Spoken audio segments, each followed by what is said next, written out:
vous avez fait le premier, vous pensiez qu'il y en aurait autant? C'est-à-dire qu'il y avait une espérance vraiment d'une longue série ou c'est venu au fur et à mesure? Alors, dès ma première rencontre avec Roger, il avait établi un espèce de planning de ce qu'il avait envie de faire, des histoires précises qu'il avait envie de raconter sans qu'on ait besoin de se répéter. Et on arrivait à un total de 9 tomes, plus un 10e tome éventuel qui finirait la série de façon un peu historique. Voilà, les racines du Ku Klux Klan, un album fin de guerre de sécession avec quand même nos personnages centraux. Après, de là à ce que ce souhait se réalise, c'était loin d'être gagné, mais bon, j'ai travaillé pour, on a bossé pour le plus sérieusement possible, on a essayé de faire connaître cette série et le 9e tome existe, donc finalement, C'était pas si mal on que n'était ça. pas si loin de la réalité. Qu'est-ce qui vous a attaché au départ à ce projet? Qu'est-ce qui a été le déclic pour dire oui, non, ça y est, ça, on va le faire? Alors ce projet, il est né alors que j'étais encore étudiant en école d'art appliqué. Je devais réaliser mon diplôme de fin d'études pour montrer un petit peu le panel de mes compétences acquises là-bas. Et j'avais pas envie de parler de moi à la première personne. Et il se trouve que l'été précédent ma dernière année d'études, j'ai revu le film Mississippi Burning d'Alan Parker.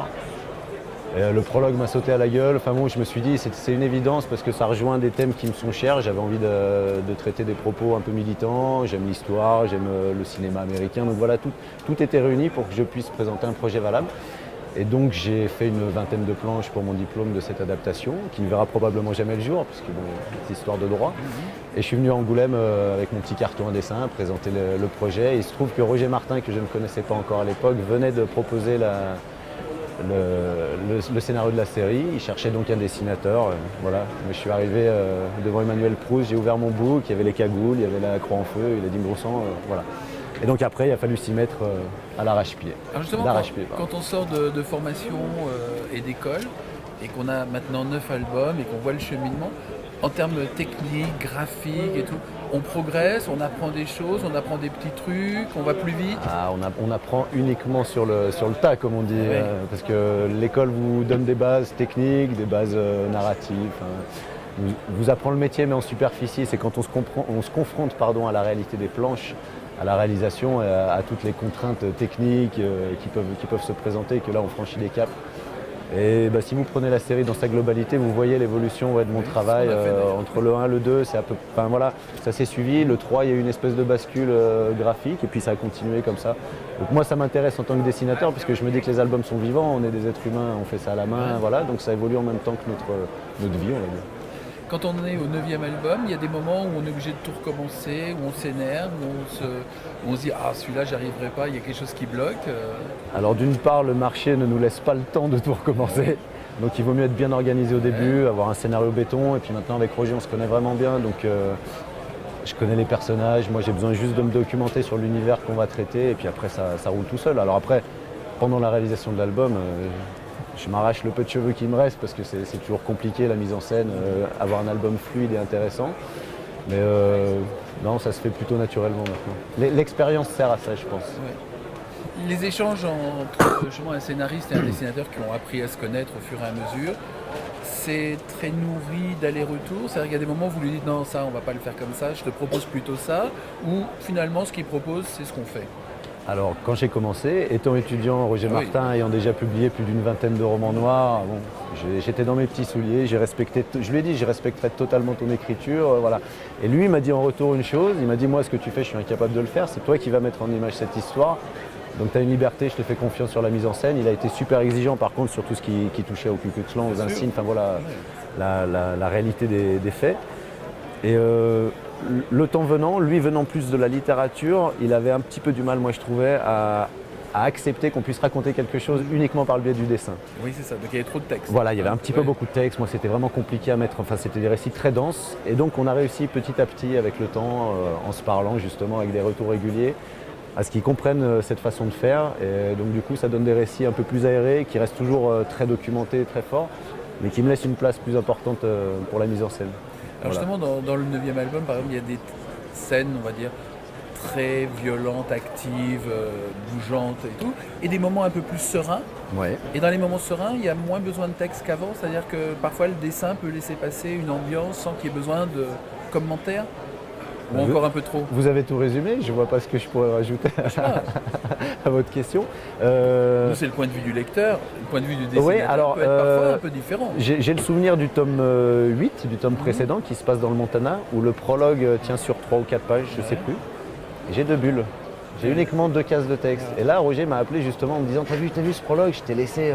Et c'est pourtant une scène d'action, c'est une scène qui. Voilà. Donc il y a moyen de faire passer différentes choses justement en fonction de ce qu'on a raconté. Alors après, justement, c'est intéressant ce que vous disiez parce que c'est parfois justement dans des scènes apaisées qu'on arrive par le biais du dessin effectivement à faire passer certaines choses. Des scènes d'action, ce reste des scènes d'action, voilà, c'est une certaine façon parce de que faire. l'action, C'est du travail de mise en scène, on va dire, de rythme, de mouvement. Après, des scènes plus intimes, effectivement, il faut aller chercher autre chose graphiquement peut-être plus subtil. Donc c'est très intéressant. Alors tout à l'heure, vous parliez justement que quand on est jeune, on a quand même quelques idées, on a envie de faire passer des messages et tout. Bon, quand on parle de ces sujets-là, qu'on parle du racisme et tout, qu'on s'aperçoit que c'est quand même diablement d'actualité encore, Hélas.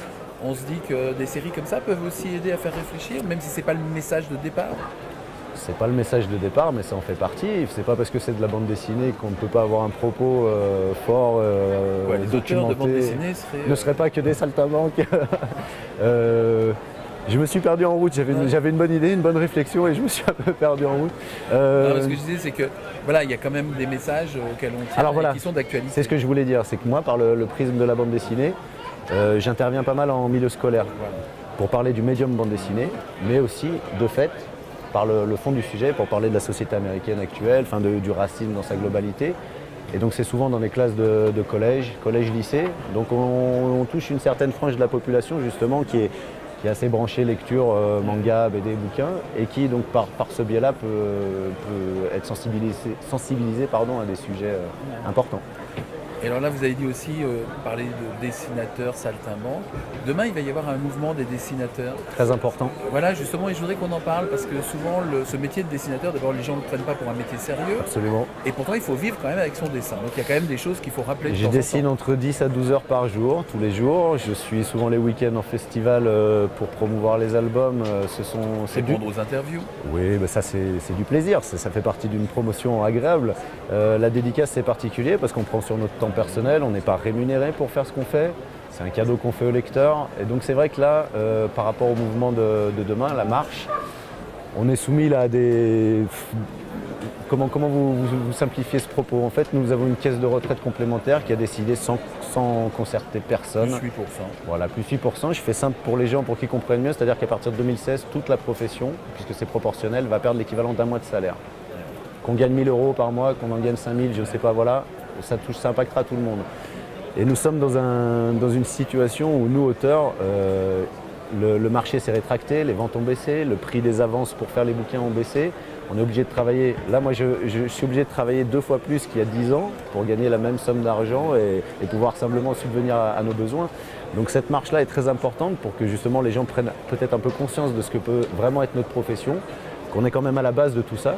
C'est une économie qui génère des millions d'euros. Nous participons à faire vivre ces maisons d'édition qui ont employé des salariés. Enfin, c'est une grande chaîne, l'édition. Donc nous, après, le but de cette marche aussi, c'est d'interroger la question du statut des auteurs.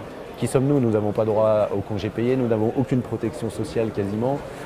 Donc il y a un moment, on est au début de cette chaîne, on génère beaucoup de richesses et nous sommes les plus mal lotis dans la hiérarchie de l'édition. Donc cette marche est et pour moi je l'espère puisqu'elle a réussi à fédérer tous les auteurs. Oui. Le premier pas pour dire bon sang on existe, on participe à une économie florissante, donc on aimerait bien juste récupérer quelques miettes, voilà. Non, mais c'est justice, quoi. Justice, simplement.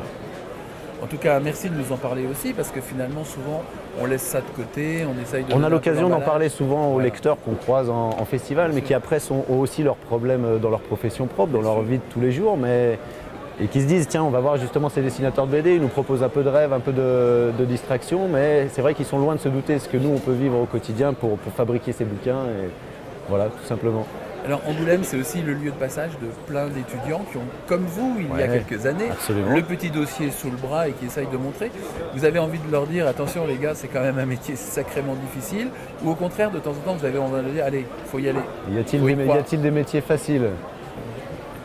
Le problème de cette profession, c'est que ça part souvent d'une passion. Ouais. Cette passion devient notre profession. Donc il y a forcément des bascules qui se font naturellement. Et je pense que les jeunes doivent le savoir, c'est qu'après, vous dessinez pour en faire votre métier, vous entrez dans un marché qui a des règles, qui a Voilà, c'est assez contraignant, c'est assez difficile, mais c'est tellement. Enfin, moi, je laisserai ma place pour rien au monde. C'est un métier fantastique. Alors juste pour finir, il y aura ce 10e album qui donnera toutes les clés. Roger Martin s'y attelle à partir de mars. On s'est parlé il n'y a pas longtemps. Là, il finit l'écriture d'un bouquin, d'un roman noir. Donc il m'a dit je préfère finir ça, avoir la tête tranquille et on s'y attelle à partir de mars. Donc après, le temps de l'écriture, le temps de la réalisation, je ne peux pas encore vous dire une date de sortie, mais il existera. En tout cas, cette série américaine, 9 albums sortis chez Paquet. Ouais. Merci Nicolas Otero. Merci et à vous. à une prochaine fois. Eh bien, j'espère. Bon festival à vous.